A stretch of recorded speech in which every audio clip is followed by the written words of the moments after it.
അതുകൊണ്ട് തമിഴീകരിച്ച് മലയാളീകരിച്ച് പെരിയ സ്വാമിയെ എന്നും വിളിച്ചത്. സീറോ മലബാർ ആരാധനാക്രമത്തിൽ ഈ വെള്ളിയാഴ്ച ദൈവ മാതൃത്വ തിരുനാളാണ് ആചരിക്കുന്നത്. പരിശുദ്ധ അമ്മ ദൈവപുത്രനായി ഭൂമിയിൽ അവതീർണനായ ദൈവം തന്നെയായ മനുഷ്യനായി തീർന്ന ഈശോയുടെ അമ്മയുടെ പരിശുദ്ധ അമ്മ ദൈവമാതാവ് എന്ന് വിളിക്കത്തക്ക വിധത്തിൽ അങ്ങനെ ദൈവപുത്രന് ജന്മം കൊടുത്തതിന് ദൈവമാതൃത്വ തിരുനാൾ. ആ ഈശോയുടെ ജനനത്തിൻ്റെ ഓർമ്മ കഴിഞ്ഞ 25-ന് നമ്മൾ ആചരിച്ചു. ഇന്ന് ആ സഭയുടെ ആദ്യത്തെ അമ്മ, യേശുവിൻ്റെ അമ്മ, ആ അമ്മയ്ക്ക് ഈ ദൈവമാതൃത്വം, ഈശോയ്ക്ക് ജന്മം കൊടുക്കാൻ, ദൈവത്തിൻ്റെ പുത്രന് ജന്മം കൊടുക്കാൻ അനുഗ്രഹം കിട്ടിയതുപോലെ ഈ ചേറൂര് വിജയപുരം ഇടവകയ്ക്ക് ഇന്ന് ഈ ഒരു പുരോഹിതൻ്റെ, മറ്റൊരു ക്രിസ്തുവിൻ്റെ മാതൃത്വം ലഭിച്ച ദിവസമാണ്. ചേറൂര് ഇടവകയിൽ പട്ടം കൊടുക്കാൻ പല പ്രാവശ്യം ഞാൻ വന്നിട്ടുണ്ട്. ഈ അവസരത്തിൽ വീണ്ടും മാർട്ടിൻ്റെ പട്ടത്തിന് വരുന്നതിൽ വലിയ സന്തോഷമുണ്ട്. ഇന്നത്തെ 3ാമത്തെ വായനയിൽ എബ്രായർക്ക് എഴുതിയ ലേഖനത്തിലെ 5-ാമത്തെ അധ്യായം 5-ാം വാക്യം, അത് 2-ാം സങ്കീർത്തനം 7-ാം വാക്യം ഉദ്ധരിച്ചു കൊണ്ടുള്ളതാണ്. അത് ഇപ്രകാരമാണ്: നീ എൻ്റെ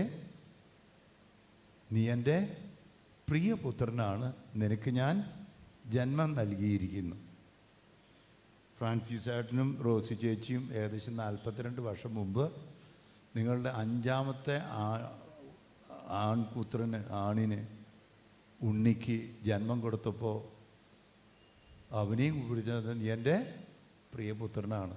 അന്ന് അച്ഛനാകുമെന്ന് പ്രതീക്ഷിച്ചിട്ടുണ്ടോയെന്ന് അറിയില്ല. ഇന്ന് ചേറൂർ ഇടവക വികാരിച്ചൻ സ്വാഗതത്തിൽ പറഞ്ഞതുപോലെ ഇപ്പോൾ മാർട്ടിനെ നോക്കി വളരെ മനോഹരമായി. ഇന്നലെ ഞാൻ ഈ വഴിക്ക് പോയി, ഇന്ന് രാവിലെയും പോയി. അപ്പോൾ ചേറൂർ ഇടവകക്കാർ മുഴുവൻ മനോഹരമായി തന്നെയാണ് എല്ലാം ഒരുക്കിയിരിക്കുന്ന ഈ പട്ടത്തിന്. ചെറുക്കാരെ നിങ്ങൾ സൂപ്പറായിട്ട് ചെയ്തിട്ടുണ്ട്. ചേറൂരുകാർ പറയുന്നത് എന്താ? നീ എൻ്റെ പ്രിയപുത്രനാണ്. തൃശ്ശൂർ അതിരൂപതയും പറയുകയാണ്, മാർട്ടിൻ നീ എൻ്റെ പ്രിയപുത്രനാണ്. സീറോ മലബാർ സഭയും പറയുകയാണ്, നീ എൻ്റെ പ്രിയപുത്രനാണ്. ബെനഡിക്റ്റൈൻ ആശ്രമം പറയുകയാണ്, നീ എൻ്റെ പ്രിയപുത്രനാണ്. കത്തോലിക്ക സഭയും പറയുകയാണ്, നിനക്ക് ഞാൻ ജന്മം നൽകിയിരിക്കുന്നു.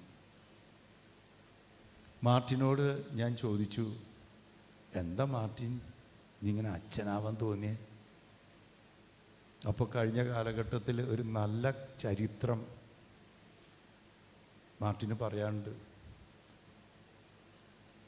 10ാം ക്ലാസ് കഴിഞ്ഞ് ഇപ്പോൾ ഈ കാലഘട്ടത്തിൻ്റെ ഒരു നല്ല ചരിത്രം. അപ്പോൾ എന്തുകൊണ്ടാണെന്നുള്ള ചോദ്യത്തിന് ഇവിടെ 10ാം ക്ലാസ് കഴിഞ്ഞപ്പോൾ പിന്നെ ITIയിൽ പോയി. പിന്നെ സ്വർണ്ണക്കടയിൽ സ്വർണം കണ്ട് ആകർഷിക്കപ്പെട്ട് സ്വർണ്ണക്കടയിൽ ജോലി ചെയ്തു, അല്ലേ? സ്വർണ്ണമൊക്കെ.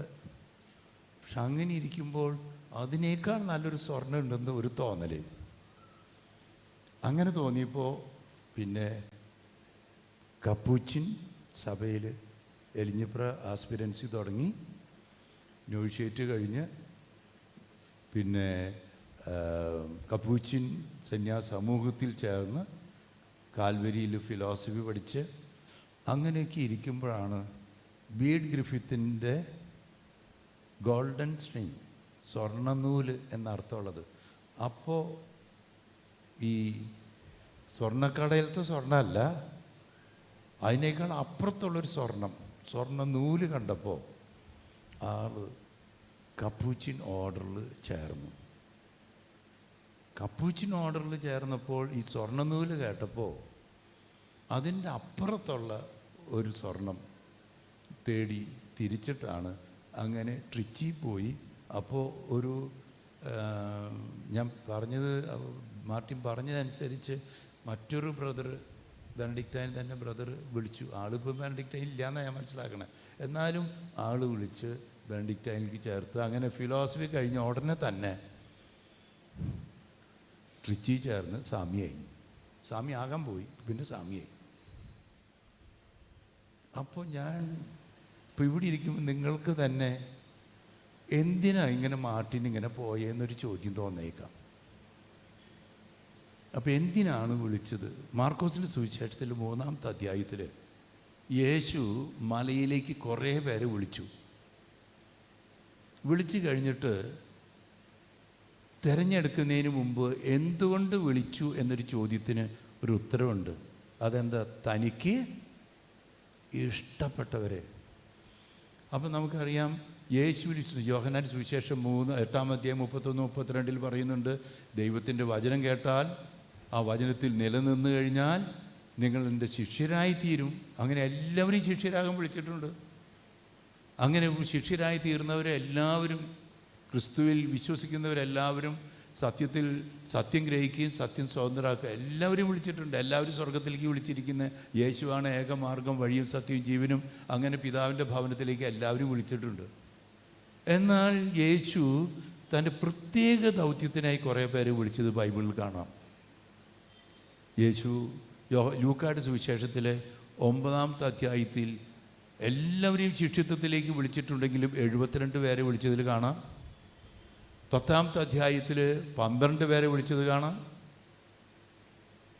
അതിൻ്റെ ഇടയിൽ യേശു തൻ്റെ പ്രധാന ദൗത്യങ്ങൾ മലയിലേക്ക് കയറിയപ്പോൾ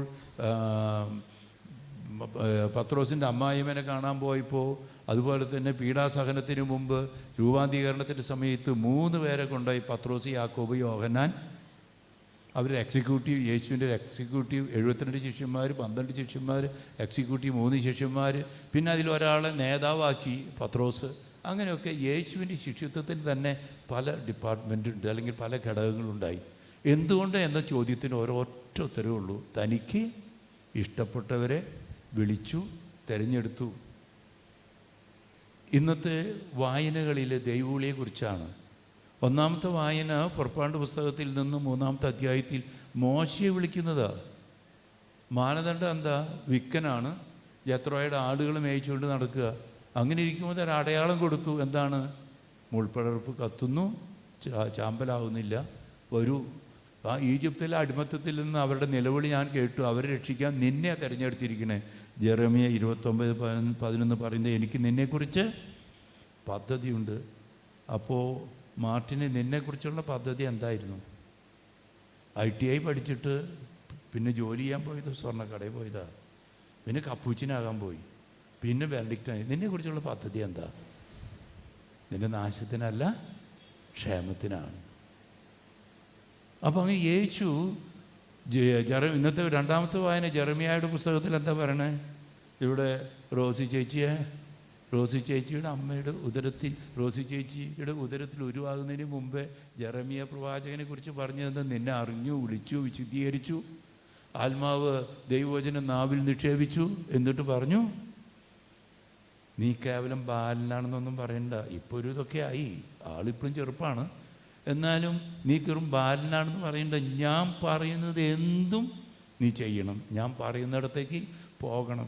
അങ്ങനെ നീ മാർട്ടിൻ ഈ ട്രിച്ചിയിലേക്ക്, കരൂർക്ക് ചെല്ലുന്ന ചെറുപ്പത്തിൽ ചിന്തിച്ചിട്ടുണ്ട.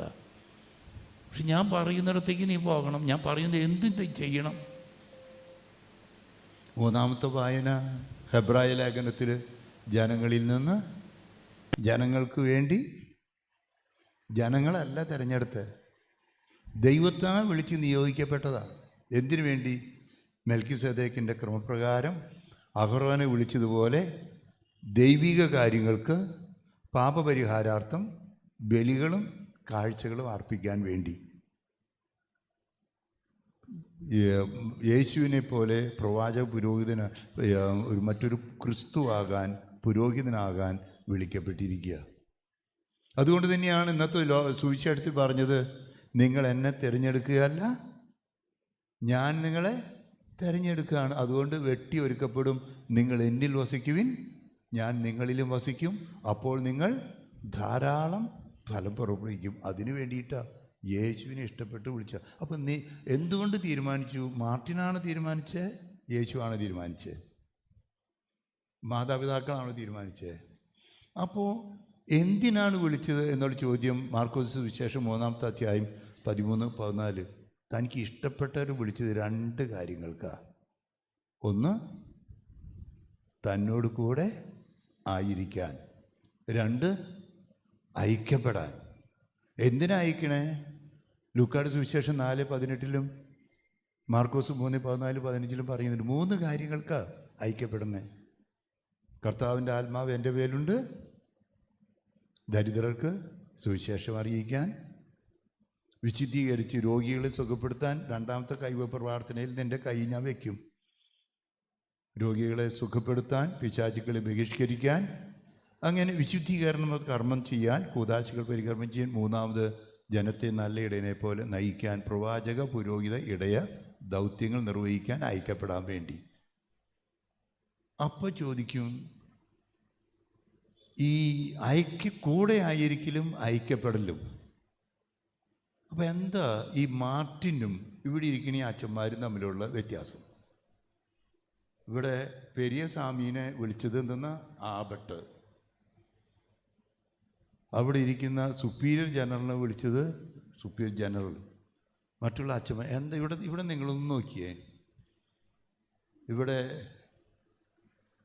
മൊണാസ്ട്രിയിലുള്ള മങ്ക് എന്ന് പറയുന്നുണ്ട്, പിന്നെ കപ്പൂച്ചിൻ അച്ഛന്മാരുണ്ട്, ഇവിടെ ഹോളി ഫാമിലിയിലുണ്ട്, CMC ഉണ്ട്, മൗണ്ട് കാൽവരി ഉണ്ട്, പല ടൈപ്പ് ഉണ്ട്. പിന്നെ ക്രിസ്തുദാസികളും നിർമ്മലദാസികളും ഉണ്ട്. പിന്നെ സെക്യുലർ ഇൻസ്റ്റിറ്റ്യൂട്ടുകാർ ഇവിടെ ആരും കാണാനില്ല. പിന്നെ MST അച്ഛന്മാരെ പോലുള്ള സൊസൈറ്റി ഉണ്ട്.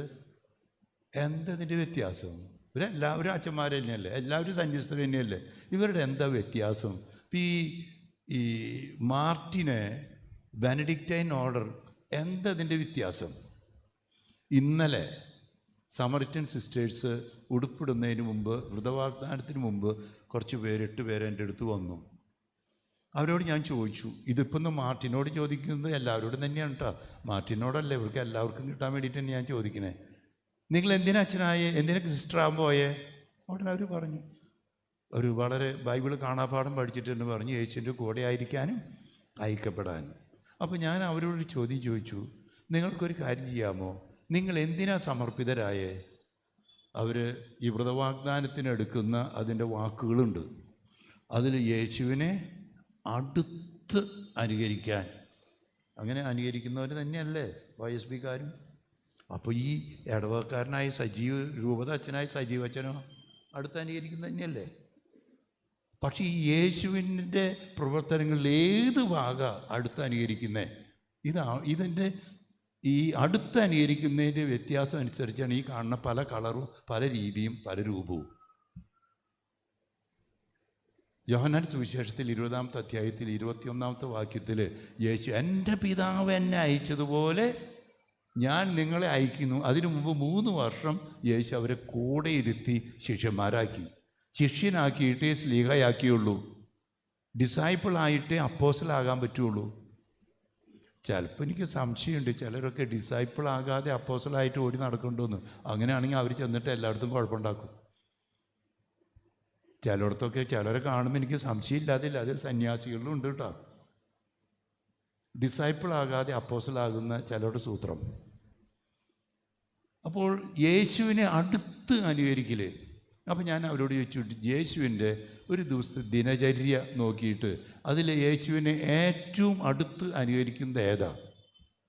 യേശുവിൻ്റെ മാമോദിസ മുതൽ ഉയർപ്പ് വരെയുള്ള ഭാഗത്ത് ഏതാണ് നിങ്ങൾ അടുത്ത് അനുകരിക്കുന്നത്? കുരിശുമരണമാണോ? പരസ്യജീവിതമാണോ? ഉത്ഥാനമാണോ? യേശുവിൻ്റെ മാമോദിസയാണോ? യേശുവിൻ്റെ മനുഷ്യാവതാരമാണോ? ഏതൊക്കെയാണ് നിങ്ങൾ അനുകരിക്കുന്നത്? ഇതിൽ പല കാര്യങ്ങൾ ഇപ്പോൾ മാറ്റി ചെയ്യാൻ പോവുക. പുരോഹിതനായി ജനിക്കുന്നുണ്ട്, അത് കഴിഞ്ഞ് ബൈബിൾ കൊടുത്ത് നിയമാവലി കൊടുത്ത് ഇങ്ങനെ പരസ്യജീവിതത്തിന് അയക്കുന്നുണ്ട്, അത് കഴിഞ്ഞ് കുരിശുമരണത്തിനെ ബലിയർപ്പിക്കുന്നുണ്ട്, അത് കഴിഞ്ഞ് വീണ്ടും ഉത്ഥാനത്തിൻ്റെ ഒരു പുതിയ രൂപം. പഴയ മനുഷ്യനെ മുടി മുറിച്ച് നിങ്ങൾ ഓർക്കണ്ടല്ലോ അല്ലേ? ഒരു പഴയ മനുഷ്യനെ FSR 4:22-24 പറഞ്ഞതുപോലെ പഴയ മനുഷ്യ ഉരിഞ്ഞു കളഞ്ഞ് പുതിയ മനുഷ്യനെ ക്രിസ്തുവായി ഉയർത്തെഴുന്നേൽക്കുന്നുണ്ട്. ഇതിൽ പല കാര്യങ്ങൾ ചെയ്യുന്നുണ്ട്. ഇതിൽ മാർട്ടിനെ നീ ഏതാ അടുത്ത് അനുകരിക്കുന്നത്? അപ്പോഴാണ് യേശുവിൻ്റെ ഒരു ഡെയിലി ഒരു ദിവസത്തെ ദിനചര്യ ഒന്ന് പറയാൻ പറ്റുമെന്ന് ഞാൻ നോവിഷ്യേറ്റിലുള്ള കുട്ടികളോട് ചോദിച്ചു. അപ്പോൾ അവർ പറഞ്ഞു, പ്രഭാതത്തിൽ യേശു എന്ത് ചെയ്തു? പ്രഭാതത്തിൽ മലയിൽ പോയി ദൈവ സാന്നിധ്യത്തിൻ്റെ സ്ഥലത്ത് പോയി പ്രാർത്ഥിച്ച് പിതാവുമായി യേശു പിതാവിനോട് കൂടെ ഒന്നായിരുന്നു, കൂടെയായിരുന്നു, തപസ് ചെയ്യുകയായിരുന്നു. ആ താപസ പ്രവർത്തനത്തിൽ നിന്ന് മലയിൽ നിന്ന് താഴെ ഇറങ്ങി ആത്മാവിനാൽ നയിക്കപ്പെട്ട് പിന്നെ എന്താ ചെയ്ത്?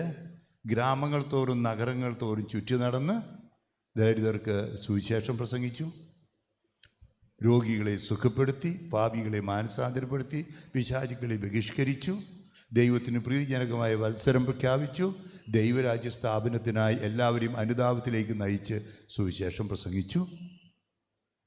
അത് കഴിഞ്ഞ് പ്രദോഷമായപ്പോൾ, വൈകുന്നേരം ആയപ്പോൾ വീണ്ടും മലയിൽ കയറി പിതാവുമായി ഒന്നായിരുന്നു. അതിൻ്റെ ഇടയിൽ പ്രവർത്തനങ്ങളിൽ പീഡനങ്ങൾ സഹിക്കുന്ന ഭാഗമുണ്ട്, ഉത്ഥാനത്തിൻ്റെ ഭാഗമുണ്ട്, ഇങ്ങനെ പലതും. അപ്പോൾ ഇനി മാർട്ടിനോടാണ് ചോദ്യം, ഇതിലേത് ഭാഗമാണ് മാർട്ടിൻ യേശുവിനെ അടുത്ത് അപ്പോൾ യേശുവിൻ്റെ ജീവിതത്തിലെ പ്രത്യേകമായ വിധത്തിൽ അടുത്ത് അനുകരിക്കുന്നവർ ആരാണ്?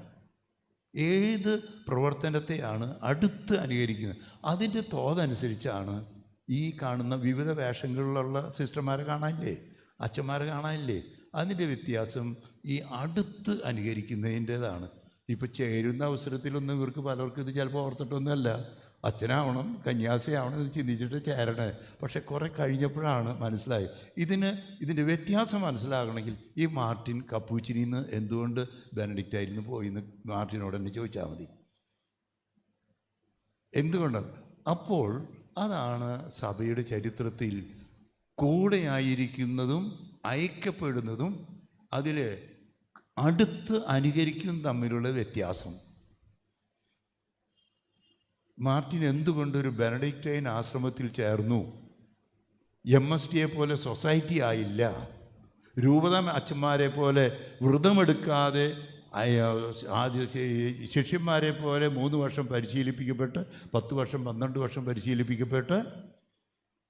മാർട്ടിൻ എത്ര വർഷം പരിശീലിപ്പിക്കപ്പെട്ട? 17 വർഷം പരിശീലിപ്പിക്കപ്പെട്ട് ഇങ്ങനെ ജനത്തെ നയിക്കാൻ നല്ല ഇടയനെ പോലെ നയിക്കപ്പെടാൻ പ്രവാചക പുരോഹിത ദൗത്യങ്ങൾക്കായി രൂപത. ഇതിനെന്താണ് വ്യത്യാസം? ഇവിടെയാണ് ചരിത്രത്തിൽ ഈജിപ്തിലെ വിശുദ്ധ അന്തോണിയാണ് മരുഭൂമിയിൽ പോയി ഫുൾ ടൈം പിതാവിനോട് കൂടിയായിരിക്കുന്ന ആ ശിഷ്യത്വത്തിൻ്റെ ഭാഗമുണ്ടല്ലോ, തപസ് ചെയ്യുന്ന ഭാഗം. അവർ ഫുൾ ടൈം മലയിലാണ്, ഫുൾ ടൈം ഈശോയുടെ കൂടെയാണ്, പുറത്തേക്ക് പോകുന്നില്ല. കേട്ടറിഞ്ഞ് ആ മലയിലേക്ക് ചില ശിഷ്യന്മാർ ചെന്നു അന്തോണിയുടെ അടുത്ത്. ഇതുപോലെ തന്നെ 5-ാമത്തെ നൂറ്റാണ്ടിൽ അല്ലേ, മൊണ്ടെ കസീനോയിൽ വിശുദ്ധ ബെനഡിക്റ്റ് ലോകത്തിൽ നിന്ന് മാറി മലയിൽ പോയി സന്യാസ ജീവിതം തുടങ്ങി. ഫുൾ ടൈം ലോകത്തിലേക്ക് മറ്റൊരു സ്ഥലത്തേക്കും പോയാതെ, ഇപ്പോൾ ചിലർ ക്ലോയിസ്റ്റേഡ് മങ്ക്സ്. അപ്പം അങ്ങനെയുള്ളൊരു വ്യത്യാസം തിരിച്ച് ഫുൾ ടൈം സെക്യുലർ വേൾഡിലേക്കേ പോകുന്നില്ല, ലോകത്തിലേക്ക് പോകുന്നില്ല, കർത്താവിൻ്റെ കൂടെ ഫുൾ ടൈം മലയിലായിരിക്കുക. അതുകൊണ്ടാണ് ഈ ശാന്തിവനം മലയിലാണോ എന്ന് എനിക്ക് അറിയില്ല.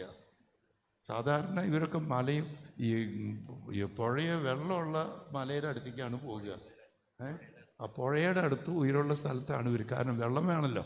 അതേ സമയത്ത് വർക്ക് ചെയ്യാനുള്ള സ്ഥലം ഉണ്ടാവണം. ബെനഡിക്റ്റ് പറഞ്ഞാൽ എന്താണെന്നറിയാം? 5-ാം നൂറ്റാണ്ടിലെ Benedict, order of saint Benedict, അതിൽ പറഞ്ഞിരിക്കുന്ന ഇത് 8 മണിക്കൂർ പ്രാർത്ഥന, 8 മണിക്കൂർ പ്രവർത്തനം. അത് കൃഷിയും മറ്റുമൊക്കെയാണ്, ആശ്രമത്തിൽ നിന്ന് പുറത്തു പോക്കില്ല. പിന്നെ 8 മണിക്കൂർ വിശ്രമം. ഇതല്ലേ ബെനഡിക്റ്റ്? നിങ്ങളങ്ങനെ തന്നെയാണല്ലോ അല്ലേ? 8 മണിക്കൂർ വെച്ച് അങ്ങനെ പ്രവർത്തിക്കുന്ന സ്ഥലത്ത് ഐഡിയലായി. അങ്ങനെ ഈ പുറത്തേക്കൊന്നും പോകാതെ ഈ മൊണാസ്ട്രി എന്ന് പറഞ്ഞാൽ അവർ ഒറ്റ മൊണാസ്ട്രിയാണ്. കുറേ നേരം കഴിഞ്ഞാൽ പിന്നെ അവർ പുതിയ മഠങ്ങൾ തുടങ്ങുന്ന. ഇവർ സുപ്പീരിയർ ജനറലും മറ്റുള്ളൊന്നുമില്ല മൊണാസ്ട്രിയിൽ. ഇത് കഴിഞ്ഞാൽ ആർക്കെങ്കിലും ഇതുപോലെ ഒന്ന് തോന്നിക്കഴിഞ്ഞാൽ സെൻറ്റ് ബെനഡിക്റ്റിനെ നോക്കി ബീഡ് ഗ്രിഫിത്ത് എന്ന് പറഞ്ഞ് 1992 മറ്റോ മരിച്ചത് അല്ലേ, ഇന്ത്യയിലേക്ക് വന്ന് ഇന്ത്യയിൽ കുരിശുമലയിൽ താമസിച്ച് അവിടെ നിന്ന് ഒരു പ്രചോദനം തോന്നി. ഇപ്പം ഈ ഇരിക്കണ ബെനഡിക്റ്റൈൻസിൽ ആരണാവ് ഇനി പുതിയ ആശ്രമം തുടങ്ങാൻ പോണെന്ന് അറിയില്ല. അവർ പുറത്ത് പോയി. ഇപ്പോൾ ഈ ഇരിക്കുന്നതിൽ ചിലവരൊക്കെ ചിലപ്പോൾ പുറത്തേക്ക് വന്ന് പുതിയ ആശ്രമം തുടങ്ങാൻ കേട്ടോ. അപ്പോൾ അത് ഇൻഡിപെൻഡൻറ്റ് വേറെ ആശ്രമമായി, ആശ്രമസ്ഥർ അങ്ങനെ പോയി. ബീഡ് ഗ്രിഫിത്ത് പോയി, കുരിശുമലയിൽ നിന്നും മറ്റുമൊക്കെ പോയി ട്രിച്ചി ചെന്ന് കരൂർ ചെന്ന് താമസിച്ച് അവിടെ പുതിയ ആശ്രമം തുടങ്ങിയത്. ആ ആശ്രമം തുടങ്ങിയപ്പോൾ ബീഡ് ഗ്രിഫിത്ത് പറഞ്ഞു 11-ാം നൂറ്റാണ്ടിൽ ഈ ബെനഡിക്റ്റൈൻ ആശ്രമത്തിൽ നിന്ന് പോയി വിശുദ്ധ റോമുവാൾഡ് അല്ലേ, റോമുവാൾഡ് 11-ാം നൂറ്റാണ്ടിൽ ഇറ്റലിയിലെ എന്താണ് ഇറ്റലി അരേസയ്ക്ക് അടുത്ത് അവിടുത്തെ ഒരു സ്ഥലത്തിൻ്റെ പേര് ഞാനിപ്പോൾ ഇവരോട് ചോദിച്ചു. ഈ കാം എന്ന് പറഞ്ഞിട്ട് എന്താണ്? ഈ നമ്മുടെ മാർട്ടിനെ എഴുതിയിരിക്കുന്ന ഈ OSB കാം, ഇതിൻ്റെ അർത്ഥം എന്താണെന്ന് ചോദിച്ചു. പിന്നെ മനസ്സിലായത് കമാൽ ദോദി എന്ന് പറഞ്ഞ സ്ഥലത്ത് വിശുദ്ധ റോമുവാൾഡ് ഇതിൽ നിന്ന് ഒരു പുതിയ ആശ്രമം തുടങ്ങി. ആ മോഡലിലാണ് ബീഡ് ഗ്രിഫിത്ത്. അത് പിന്നെ പുതിയ ആശ്രമം. അപ്പോൾ ഇൻഡിപെൻഡൻ്റ് ആണ്. ഇവർക്ക് ഇപ്പോൾ ഈ സുപ്പീരിയർ ജനറലും കീഴിൽ ഇങ്ങനെ പ്രോവിൻസുകളും അങ്ങനെയായിട്ടുള്ളതില്ല, ഒക്കെ ഇൻഡിപെൻഡൻ്റ് ആണ്. ആ കൂടി ഇൻഡിപെൻഡൻറ്റ് മൊണാസ്ട്രികളിൽ ഇപ്പോൾ കോൺഫെഡറേഷനിൽ 21 ആണെന്നാണ് എൻ്റെ ഓർമ്മ അല്ലേ, 21 ശരിയാ, 21 ഇൻഡിപെൻഡൻ്റ് ആശ്രമങ്ങളുണ്ട്. ഇനി ചിലപ്പോൾ ഈ പറഞ്ഞ കുറച്ച് നേരം കഴിയുമ്പോഴേക്കും, കുറച്ച് വർഷം കഴിയുമ്പോഴേക്കുള്ളിൽ ചിലപ്പോൾ പുതിയ ആശ്രമങ്ങളും ഉണ്ടാകാൻ കേട്ടോ, അതും ഇൻഡിപെൻഡൻ്റ് ആവും. അപ്പോൾ അങ്ങനെയുള്ള അതിന് പ്രത്യേകത എന്താ? അവർ ആശ്രമത്തിൽ നിന്ന് പുറത്തേക്കൊന്നും പോകണില്ല, ഫുൾ ടൈം കർത്താവിന് കൂടെ ആയിരിക്കുന്ന ഒരു അവസ്ഥ. പക്ഷെ അങ്ങനെ ഇരിക്കുമ്പോൾ ഈ ഫ്രാൻസിസ് അസീസിയെ പോലെയുള്ളവർ 13-ാം നൂറ്റാണ്ടിൽ കുറച്ച് ഫുൾ ടൈം ആശ്രമ വ്രതം തന്നെ എടുക്കണേ, അനുസരണവും ദാരിദ്ര്യവും കന്യാവ്രതവും എടുത്ത വ്രതങ്ങളെടുത്ത് ഫുൾ ടൈം കർത്താവിന് കൂടെ. എന്നാലൊരു സ്വല്പം ഫ്രാൻസിസ് അസീസിയുടെ ചൈതന്യം അനുസരിച്ച് ഓർഡർ എന്ന ക്രമത്തിൽ കുറച്ച് ഒരു ആശ്രമ ജീവിതം മാത്രമാണ്. എന്നാലും വല്ലപ്പോഴൊക്കെ കുറച്ച് പുറത്തേക്ക് കടന്ന് യേശുവിൻ്റെ സുവിശേഷം പ്രസംഗിക്കാൻ, വിശദീകരിക്കാൻ, നയിക്കാൻ കുറച്ച് പുറത്തേക്ക് പോകും. അതുകൊണ്ടാണ് ഈ കപ്പൂച്ചിൻ അച്ഛന്മാർക്ക് സൗകര്യം പോലെ ഓടി നടക്കലില്ല, പാടില്ല. വളരെ ചുരുക്കം ഇടവയിൽ നിർത്താറുണ്ട്. പക്ഷേ അതിൻ്റെ ഒറിജിനൽ ചൈതന്യത്തിൽ അങ്ങനെയല്ല. എന്നാലും ഒരു പരിശീലനത്തിന് വേണ്ടി മാത്രമേ ഇടവയിലേക്കൊക്കെ നിങ്ങൾ പോകാറുള്ളൂ. സാധാരണ നിലയിൽ ആശ്രമത്തിൽ തന്നെ നിൽക്കണം. അങ്ങനെ വരുന്നുണ്ട്. അപ്പോൾ ഐഡിയൽ തപസ് വ്രതം, ആ തപസ് വ്രതം തന്നെ എടുത്ത് ഇടയ്ക്ക് കുറച്ചിരുന്ന് പുറത്തേക്ക് പോകുന്ന. അപ്പോൾ യേശുവിൻ്റെ ജീവിതത്തിൻ്റെ ഒരു ദിനചര്യ എങ്ങനെയാണ്? കുറച്ച് പോയി പഠിക്കുന്നു, അതേ സമയത്ത് മറ്റേ അറ്റത്ത് എങ്ങനെയാണ്? ഓടി നടക്കണ യേശു പഠിപ്പിച്ച് സുഖപ്പെടുത്തി നല്ലയിടം നയിച്ച് അങ്ങനെ ഓടി നടക്കുന്ന ഒരു ഭാഗം. രണ്ടറ്റം, ഒന്ന് പിതാവിനോട് കൂടെയായിരുന്ന ഒരവസ്ഥ, രണ്ട് ഐക്യപ്പെട്ട് ജനങ്ങളുടെ കൂടെ ആയിരിക്കുന്ന അവസ്ഥ, ഫുൾ ടൈം ജനങ്ങളുടെ കൂടെ ആയിരിക്കുന്ന അവസ്ഥ. ഇതിൽ കർത്താവിൻ്റെ കൂടെ തപസ് ചെയ്തിരുന്നു പുറത്തേക്ക് കടക്കുക. എന്നാലും പിന്നെ കുറച്ച് പേരുണ്ട് ഇതിനേക്കാൾ ഉപരി ഇതൊക്കെയാണെങ്കിലും കുറച്ചും കൂടിയും ജനങ്ങളുടെ ഇടയിൽ ഓടി നടന്ന് പ്രവർത്തിക്കാൻ വേണ്ടി ആശ്രമവ്രതങ്ങൾ തന്നെ എന്നാൽ കുറച്ചും കൂടിയും ആശുപത്രി നടത്താം, സ്കൂള് നടത്താം, വീട് സന്ദർശനം നടത്താം. പിന്നെ അങ്ങനെയുള്ളവരാണ് ഈ കോൺഗ്രിഗേഷൻ. അപ്പോൾ സന്യാസ ഐഡിയൽ വ്രതങ്ങൾ എടുക്കുന്നവർ, അപ്പോൾ ഓർഡറിൻ്റെയും വ്രതത്തിന് അത്രയ്ക്കും സ്ട്രിക്റ്റ് അല്ലാത്ത വ്രതങ്ങൾ എടുക്കുന്നവരാണ്. ആ ഇരിക്കുന്നവരാണ് ഇതിൽ കൂടുതലും കാണുന്നത് കോൺഗ്രിഗേഷൻകാർ. ഇവിടെ ഇരിക്കുന്ന CMC, ഹോളി ഫാമിലി, അവരൊക്കെ കോൺഗ്രിഗേഷൻകാർ. എന്നാൽ നിങ്ങൾ ഊന്നൽ കൊടുക്കുന്നത് ഏതിനാ? തപസ്സിനാണ്, കൂടെ ആയിരിക്കലാണ്, പ്രാർത്ഥിക്കുന്നതിനാണ്. എന്നാൽ ഐക്യപ്പെടുന്ന കാര്യങ്ങൾക്ക് ഊന്നൽ കൊടുത്ത് ശിഷ്യന്മാരായിരിക്കും ചെയ്യുന്നത് ആരാണ്? ഇപ്പോൾ ഇവിടെ നിർമ്മലദാസികളുണ്ടോ, SKDകളുണ്ടോ, KDകൾ, അങ്ങനെയുള്ളവർ എന്താണ്? സൊസൈറ്റി ആണ് പറയുക. വിൻസെൻഷ്യൻ കോൺഗ്രിഗേഷൻസിനെ കോൺഗ്രിഗേഷൻ എന്ന് വിളിക്കുന്നതിൽ കോൺഗ്രിഗേഷനല്ല, അവർ സൊസൈറ്റിയാണ് അച്ഛന്മാർ. അങ്ങനെയുള്ള സൊസൈറ്റി എന്ന് പറഞ്ഞ് ഈശോ സഭക്കാർ സൊസൈറ്റി അല്ല, അവർ ഓർഡറാണ്. കപ്പുച്ചിക്കാർ പിന്നെ പണ്ടേ മുതൽ ഓർഡർ എന്ന് തന്നെ പറയാറ്. അപ്പോൾ ഓർഡർ ഒക്കെ ഊന്നൽ കൊടുക്കുന്നത് താമസ ജീവിതത്തിലാണെങ്കിൽ, സൊസൈറ്റികൾ ഊന്നൽ കൊടുക്കുന്നത് വ്രതം എടുത്തുകൊണ്ട് തന്നെ ഓടി നടക്കുന്ന, അല്ലെങ്കിൽ അജപാലന സ്ലീഹാത്വത്തിന് ഓടി കൊടുക്കുന്ന സൊസൈറ്റികളുണ്ട്. പിന്നെ അതിൻ്റെ അപ്പുറത്ത് കുറേയും കൂടിയും ലോകത്തിൽ ജീവിക്കുന്ന, വ്രതമെടുത്തുകൊണ്ട് തന്നെ ലോകത്തിൽ ജീവിക്കുന്നവരെ വിളിക്കുന്ന പേരാണ് സെക്യുലർ ഇൻസ്റ്റിറ്റ്യൂട്ട്, അപ്പസ്റ്റോലിക് കാർമൽ പോലെയുള്ളവർ. പിന്നെ അതിൻ്റെ ഇടയിൽ മറ്റു രൂപങ്ങളുണ്ട്. ഋഷിമാരായിട്ടിരിക്കുന്നവരെ മറ്റു പല രൂപങ്ങളിലുള്ളവരുണ്ട്. എന്നാൽ വ്രതമെടുക്കാതെ ലോകത്തിൽ തന്നെ ഐക്യപ്പെടുന്ന രൂപത അച്ഛന്മാരെ പോലെ തന്നെ ഐക്യപ്പെടുന്നവർ, പക്ഷേ ഒരു കൂട്ട സമൂഹം നയിക്കുന്നവരാണ്. അതിനെ വിളിക്കുന്നതാണ് societies of apostolic love, MST സന്യാസ സമൂഹങ്ങൾ പോലെ. അതേ സമയത്ത് യേശുവിൻ്റെ അജപാലന ദൗത്യം നിർവഹിക്കാൻ, ശിഷ്യന്മാരായിരുന്ന് അജപാലന ദൗത്യം നിർവഹിക്കാൻ രൂപതകളിൽ പ്രവർത്തിക്കുന്നവരാണ് രൂപത അച്ഛന്മാർ. അവർ വ്രതങ്ങൾ എടുക്കുന്നില്ല, പക്ഷേ ഇപ്പോൾ എല്ലാ അച്ഛന്മാരും ബൈബിളിൽ തൊട്ട് മാർട്ടിനെടുത്ത് അതേ പ്രതിജ്ഞ തന്നെ എടുക്കുന്നുണ്ട്. സന്യാസിയാകുമ്പോൾ വ്രതം എടുത്തത് ആരുടെ മുമ്പിലാണ്? പ്രൊവിൻഷ്യാളുടെ മുമ്പിൽ, ആബട്ടിൻ്റെ മുമ്പിൽ. എന്നാൽ അച്ഛനായിരിക്കുമ്പോൾ ആരനുസരിക്കുന്ന പറഞ്ഞേ? ഇന്ന് മാർട്ടിൻ ആരുടെ മുമ്പിലാണ് പ്രതിജ്ഞ എടുത്തത്? മെത്രാൻ്റെ മുമ്പിൽ. കാരണം മറ്റൊരു ക്രിസ്തുവായി യേശു എന്തു ചെയ്തുവോ അപ്പം അതിൽ സ്ലീഹയായി ഐക്യപ്പെടുന്നതിനാണ് പുരോഹിതൻ വൈദികനാകുമ്പോൾ പ്രാധാന്യം കൊടുക്കുന്നത്, പഠിപ്പിക്കാനും വിശുദ്ധീകരിക്കാനും നയിക്കാനും. അങ്ങനെ വരുമ്പോൾ മാർട്ടിൻ എവിടേക്ക് ഐക്യപ്പെടണേ? ലോകത്തിലെങ്കിലും ലോകത്തിലല്ലാതെ എന്ന് പറയുന്നുണ്ടെങ്കിലും മാർട്ടിൻ ഐക്യപ്പെടുന്നത് നിങ്ങളുടെ കമ്മ്യൂണിറ്റിയിലേക്കാണ്. ഓർഡർ സമൂഹത്തിലേക്കാണെങ്കിലും കുറച്ച് ലോകത്തിലേക്ക് പോയി തിരിച്ചു വരും. കോൺഗ്രിഗേഷൻ കുറേ കൂടി കൂടുതൽ ലോകത്തിലേക്ക് പോയി തിരിച്ചു വരും. സെക്യുലർ ഇൻസ്റ്റിറ്റ്യൂട്ട് ആകുമ്പോൾ ലോകത്തിൽ ജീവിച്ച് കർത്താവിൻ്റെ അടുത്തേക്ക് വരും.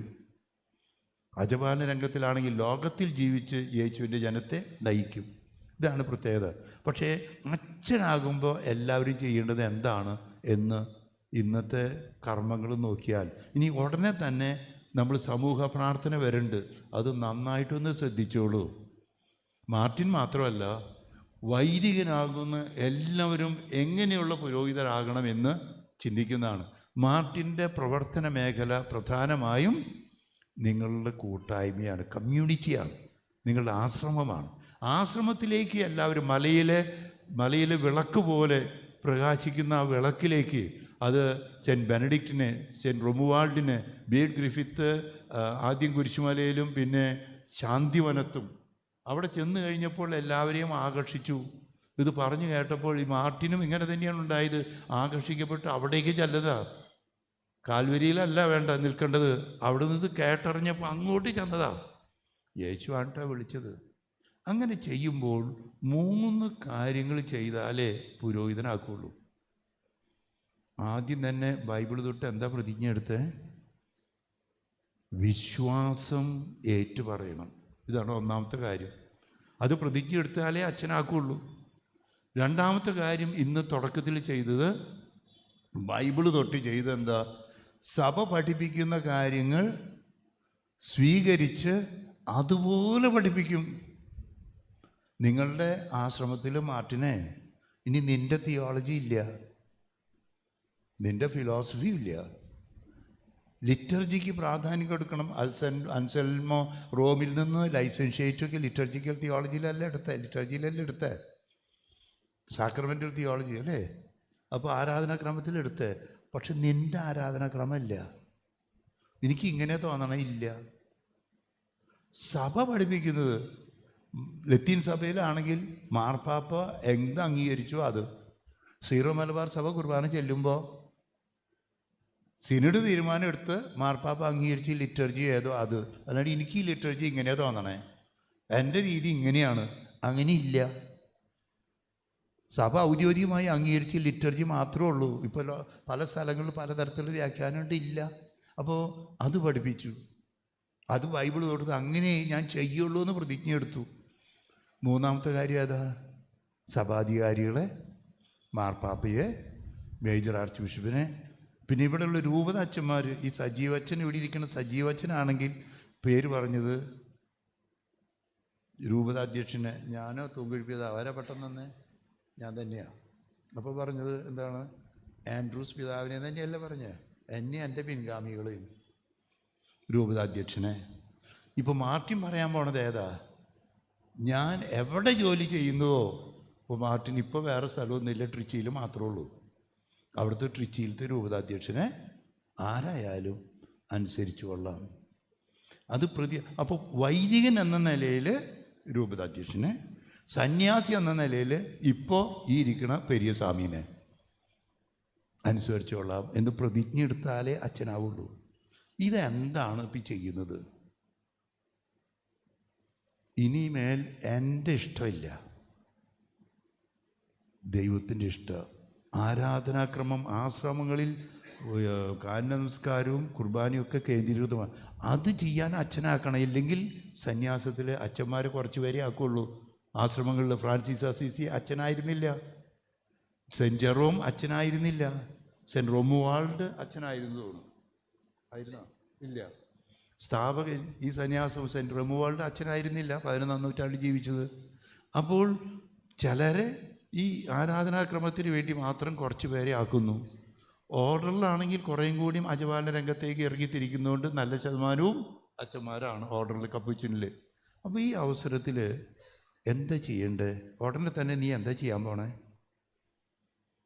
അപ്പം എടുത്ത് വാഴ്ത്തി മുറിച്ച് കൊടുത്ത്, ഇതെൻ്റെ ഓർമ്മയ്ക്കായി ലൂക്ക 22:19 യേശു പറഞ്ഞതുപോലെ യേശു എന്ത് ചെയ്തുവോ അത് ചെയ്യാൻ വേണ്ടിയാണ് അച്ഛനാവണേ. നിൻ്റെ ദൈവവിളിയാണ് എടുത്തത്. അത് കഴിഞ്ഞ് വാഴ്ത്താൻ പോവുക. ഇന്ന് ദൈവമാതൃത്വത്തിലെ തിരുനാളിൽ യേശു ഉരുവായത് എങ്ങനെയാണ്? മറിയം തന്നെ സംശയം ചോദിച്ചു, ഉത്തരം പറഞ്ഞ് ഗബ്രിയേൽ എങ്ങനെ? ലൂക്ക 1:35 പരിശുദ്ധാത്മാവ് നിൻ്റെ മേൽ വരും. യോഹന്നാൻ 20:21 ശിഷ്യന്മാർ അയക്കാൻ പോണേൽ പറഞ്ഞത് എങ്ങനെയാണ്? 22-ാമത്തെ വാക്യം, നിശ്വസിച്ചു. ഇപ്പോൾ നീ മറ്റൊരു ക്രിസ്തുവായിട്ട് ജനിക്കാൻ പോകുന്നത് എങ്ങനെയാണ്? പരിശുദ്ധാത്മാവിൻ്റെ ആവാസത്താൽ വാഴ്ത്താൻ പോവുക. ഇതിനു മുമ്പ് അപ്പനും അമ്മയും കൂടി വാഴ്ത്തിയില്ലേ? കൈ കഴുകി തലയിൽ കൈവച്ച വിട്ട്. വ്രതമെടുത്തപ്പോഴും നിങ്ങളുടെ ആബട്ട് വാഴ്ത്തിയില്ലേ? ഇപ്പോൾ ഞാൻ വാഴ്ത്താൻ പോവുക. ഉടനെ തന്നെ കാറോസൂസ കഴിഞ്ഞാൽ ഉടനെ എല്ലാവരും തന്നെ തിരുപ്പട്ട ശുശ്രൂഷയ്ക്ക് മുമ്പ് കൈകൾ ഉയർത്തിപ്പിടിച്ച് നന്നായിട്ട് പ്രാർത്ഥിച്ചോളൂ കേട്ടോ. പരിശുദ്ധാത്മാവെ എഴുന്നള്ളി വന്ന് പൗരോഹിത്യത്തിൻ്റെ പദവി ഈ ദാസന് മാർട്ടിന് കൊടുക്കണമെന്ന് പ്രാർത്ഥിക്കണം. സഭയുടെ പാരമ്പര്യം അനുസരിച്ച് അടിസ്ഥാന മെത്രാൻ്റെ സ്ലീഹന്മാരുടെ പിൻഗാമിയുടെ കൈവെപ്പ് വഴി പരിശുദ്ധാത്മാവിനെ ഈ മാർട്ടിൻ്റെ മേൽ ആവസിക്കുകയാണ്. പരിശുദ്ധ അമ്മയിൽ പരിശുദ്ധാത്മാവ് വന്നതുപോലെ ശിഷ്യന്മാരുടെ മേൽ പരിശുദ്ധാത്മാവിന് വന്നതുപോലെ പ്രത്യേകമായ വിധത്തിൽ നിയോഗിക്കാനാണ് ആവസിപ്പിച്ച് മറ്റൊരു ക്രിസ്തുവാക്കി, പുരോഹിതനാക്കി, വരങ്ങളും ദാനങ്ങളും അധികാരങ്ങളും നീതിയുടെ വസ്ത്രത്തിൻ്റെ അടയാളങ്ങളും പിന്നെ നിയമാവലിയായ സുവിശേഷ ഗ്രന്ഥവും അത് കഴിഞ്ഞ് വിശുദ്ധ മൂർവൻ കൊണ്ട് ശിരസിൽ കൈകളിൽ പൂശി സീൽ ചെയ്ത് നിന്നെ പുരോഹിതനാക്കി നിന്നെ ആശ്രമത്തിലേക്ക് അയക്കാൻ പോവുകയാണ്. അപ്പം പരിശുദ്ധാത്മാവിൻ്റെ ആവാസ വാഴ്ത്തു. എന്തിനാ വാഴ്ത്തുന്നേ? നീ മറ്റുള്ളവരെ വാഴ്ത്താനാ, അനുഗ്രഹിക്കാനാ. അങ്ങനെ വാഴ്ത്തി കഴിഞ്ഞാൽ എന്ത് ചെയ്യണം? വാഴ്ത്തണമെങ്കിൽ ഒരു നിബന്ധന കൂടിയുണ്ട്, മുറിക്കണം. മാർട്ടിനെ നിന്നെ കുരിശുമ കയറ്റി കിടത്താൻ പോവുക. ഇതാണ് പൗരോഹിത്യം. കുരിശിൻ്റെ മറുപുറത്ത് തൂക്കി കിടക്കല. അച്ഛനാവില്ല എളുപ്പമുള്ള കാര്യമല്ലാന്ന് നിങ്ങൾക്ക് നന്നായിട്ട് അറിയാമല്ലേ? ചെറുകാരെ എല്ലാ ദിവസവും സോഷ്യൽ മീഡിയയിൽ നിങ്ങൾ ഉണ്ടോയെന്ന് അറിയില്ല, ഇഷ്ടം പോലെ അച്ഛന്മാർക്കെതിരെ കേൾക്കണല്ലേ, ഇഷ്ടംപോലെ കേൾക്കണല്ലേ? കുരിശുമ കയറി കിടക്കൽ തന്നെയാണ്. ഇപ്പം എനിക്കാണെങ്കിൽ കുറച്ചും കൂടി വലിയ കുരിശാണ് തന്നിരിക്കണേ. മെത്രാനായിപ്പോൾ അത്യാവശ്യം കണ്ണെടുത്ത് ബെനഡിക്റ്റ് മാർപ്പാപ്പ തന്ന കുരിശില്ലാത്ത ആരെങ്കിലും കൂടി ഉണ്ടാ? പക്ഷേ കുരിശിൽ കിടക്കാൻ തന്നെയാണ് വിളിച്ചിരിക്കുന്നത്, മുറിക്കാൻ തന്നെയാണ്. ഞാനല്ല, ക്രിസ്തുവിനിൽ ജീവിക്കുന്നു പറഞ്ഞ പോലെ ക്രിസ്തുവിൻ്റെ പീഡാസഹനങ്ങൾ. ലൂക്കായുടെ സുവിശേഷം 22:42 ഇടയ്ക്കിടയ്ക്ക് ഞാൻ പറയാറുണ്ട്. പിതാവേ, കഴിയുമെങ്കിൽ ഈ പാനപാത്രം എന്നിൽ നിന്ന് അകന്നു പോകട്ടെ, എങ്കിലും ചിലപ്പോഴൊക്കെ പറയേണ്ടി വരും, എങ്കിലും എൻ്റെ ഇഷ്ടമല്ല. ഞാൻ ഇടയ്ക്കൊക്കെ പറയാറുണ്ട് കേട്ടോ, എങ്കിലും എൻ്റെ ഇഷ്ടമല്ല അവിടുത്തെ ഇഷ്ടം നിറവേറട്ടെ. അനുസരണ വ്രതം നന്നായിട്ട് ഓർക്കണല്ലേ? എങ്കിലും എൻ്റെ ഇഷ്ടമല്ല, അവിടുത്തെ ഇഷ്ടം നിറവേറട്ടെ. പിന്നെ ചോദ്യമില്ല, അവിടുത്തെ ഇഷ്ടം നിറവേറട്ടെ. മുറിക്കല, കുരിശെടുക്കല. അങ്ങനെ കുരിശെടുക്കുമ്പോൾ നിങ്ങൾ ചെറുക്കാർ, ബന്ധുമിത്രാദികൾ എന്താ ചെയ്യാൻ പോണേ? കർത്താവ് കുരിശെടുത്ത് നടന്നപ്പോൾ 2 തരം ആൾക്കാരെ കണ്ടിട്ടുണ്ട്. ഇവിടെ ഉണ്ടോയെന്ന് എനിക്കറിയില്ല. ഒന്ന്, തലേദിവസം ഓശാന പാടിയ അതേ ആൾക്കാർ തന്നെ 5 ദിവസം കഴിഞ്ഞപ്പോൾ, അതേ ആളുകൾ തന്നെ 5 ദിവസം കഴിഞ്ഞപ്പോൾ എന്താ പറഞ്ഞേ? അവരെ ക്രൂശിക്കുക. പിന്നെ വേറൊരു കൂട്ടർ സത്യം അറിഞ്ഞിട്ടും പിന്നെ മറ്റു കാര്യങ്ങളുടെ പേര് പീലാത്തോസിനെ പോലെ കൈ കഴുകുന്നത്. എനിക്കൊന്നും അറിയില്ല, ആര് വേണമെങ്കിലും കുറ്റപ്പെടുത്തിക്കോട്ടെ. പിന്നെ വേറൊരു കൂട്ടർ ആരാച്ചാരന്മാരെ പോലെ ഉള്ളവർ, പട്ടാളക്കാരെ പോലെ ഉള്ളവർ. വേറൊരു കൂട്ടർ ശതാധിപനെ പോലെ കുറച്ച് കഴിഞ്ഞപ്പോൾ ആദ്യമൊക്കെ കൂട്ടുനിന്നെങ്കിലും സാവൂളിനെ പോലെ മാനസാന്തരപ്പെട്ട് ഇവൻ ദൈവപുത്രനാണെന്ന് പറയുന്ന, ഇങ്ങനെ കുറേ ആൾക്കാരെ കാണാം. അതേ സമയത്ത് മറ്റൊരു കൂട്ടർ ആൾക്കാരുണ്ട്, അതുപോലെ ആകുമോ ചെറുക്കാരെ ഒലക്കെങ്കിൽ, ഇപ്പോൾ ഒലക്കെങ്കിലിന് പലവരുടെ കാണാറുണ്ട്, നല്ല ഒലക്കയായിട്ട് തന്നെ ഇരിക്കാൻ,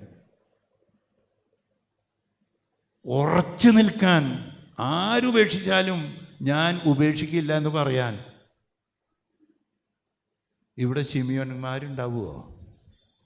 പൗരോഹിത്യം, സന്യാസം എന്നെല്ലാം ഇന്ന് അവഹേളിക്കപ്പെടുന്ന അവസരത്തിൽ പൗരോഹിത്യത്തെ, സന്യാസത്തെ, സമർപ്പിത ജീവിതത്തെ കൂടെ നിന്ന് സഹായിക്കുന്ന ശിമിയോന്മാർ ഇവിടെ ഉണ്ടാവുമെന്ന ചോദ്യം.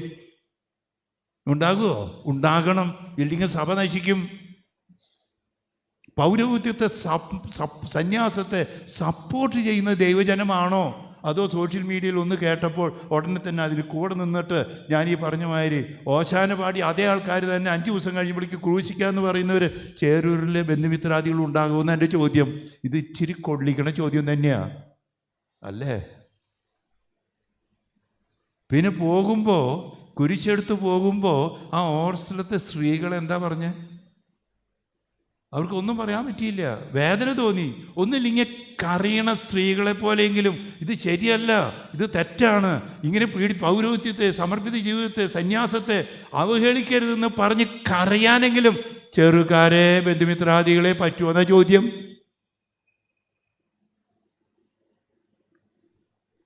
ആരുപേക്ഷിച്ചാലും ഒരാൾ ഉപേക്ഷിച്ചില്ല.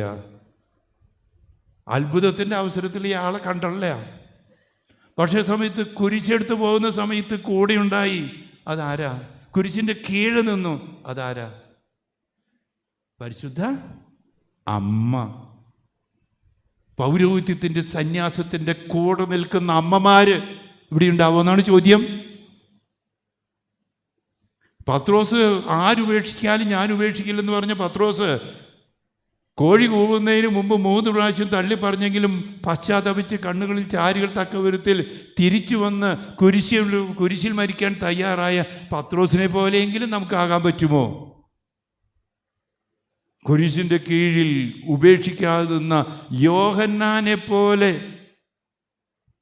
മാർട്ടിൻ ഇപ്പോൾ ശാന്തിവനത്തിൽ തന്നെയായിരിക്കും പ്രവർത്തിക്കുക, പക്ഷെ അത്ര എളുപ്പമുള്ള കാര്യമല്ല. പക്ഷെ പ്രാർത്ഥനയിൽ നിൽക്കാൻ പറ്റുമോ? കൂടെ നിൽക്കാൻ പറ്റുമോ യോഹന്നാനെ പോലെ? മാർട്ടിനെ, നീയോ?